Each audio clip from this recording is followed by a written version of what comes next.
যে যুদ্ধ দিয়ে ইরানকে থামানোর চেষ্টা হয়েছিল সেই যুদ্ধই আজ তেহরানের শক্তির নতুন সংজ্ঞা লিখছে। ইসরায়েল আমেরিকা ভেবেছিল তাদের আঘাতে ভেঙে পড়বে শহীদ খামেনির ইরান, কিন্তু উল্টো ইরান উঠে দাঁড়িয়েছে আরো সংগঠিত ও ভয়ঙ্কর রূপে। ড্রোন উৎপাদন বেড়েছে 10 গুণ, গড়ে উঠেছে হাজার হাজার আক্রমণাত্মক ড্রোনের ভান্ডার। যে আকাশ একসময় নিয়ন্ত্রণ করত পশ্চিমা শক্তি, আজ সেই আকাশেই শোনা যাচ্ছে ইরানের ড্রোনের গুঞ্জন। এটা শুধু সামরিক সক্ষমতা নয়, এটা প্রতিরোধের ঘোষণা। গত বছরের জুনে 12 দিনের সংঘাত, যেখানে আমেরিকা ও ইসরায়েলের সমন্বিত আঘাতের মুখে পড়ে ইরান। লক্ষ্য ছিল ইরানের সামরিক সক্ষমতা ধ্বংস করা, বিশেষ করে ড্রোন ও ক্ষেপণাস্ত্র কর্মসূচি থামিয়ে দেয়া। কিন্তু বাস্তবতা বলছে ভিন্ন কথা।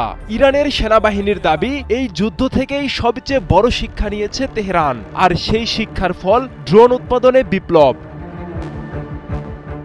7 মাসে 10 গুণ উৎপাদন বৃদ্ধি, এটা শুধু সংখ্যা নয়, এটা একটি বার্তা। এর মানে দ্রুত যুদ্ধ প্রস্তুতি, স্বল্প খরচে উচ্চ ক্ষমতার অস্ত্র ও বড় আকারে আক্রমণের সক্ষমতা।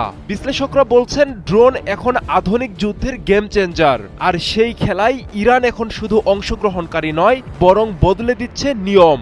ইরানের দাবি, তাদের ড্রোন শুধু নজরদারি নয়, এখন নির্ভুল আঘাত হানার অস্ত্র। ড্রোন দিয়ে লক্ষ্য নির্ধারণ, তারপর ক্ষেপণাস্ত্র দিয়ে নিখুঁত হামলা।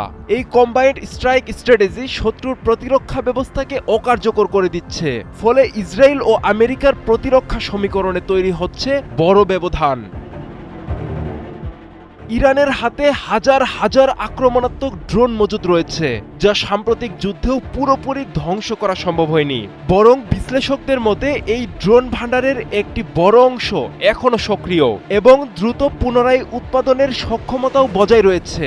বিশেষ করে শাহেদ সিরিজের ড্রোনগুলো সংখ্যায় এত বেশি যে একসঙ্গে শত শত ড্রোন আকাশে তুলে শত্রুর প্রতিরক্ষা ব্যবস্থাকে ভেঙে ফেলার ক্ষমতা রাখে।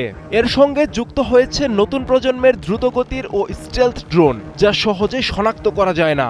সামরিক বিশ্লেষণ বলছে ইরান শুধু ড্রোন ব্যবহার করছে না, বরং এমন একটি বিশাল ড্রোন বাহিনী তৈরি করেছে যা প্রয়োজনে ইসরায়েল ও আমেরিকার সামরিক ঘাঁটি ও প্রতিরক্ষা ব্যবস্থার উপর এক যুগে ব্যাপক চাপ সৃষ্টি করে দাঁত ভাঙ্গা জবাব দিতে সক্ষম।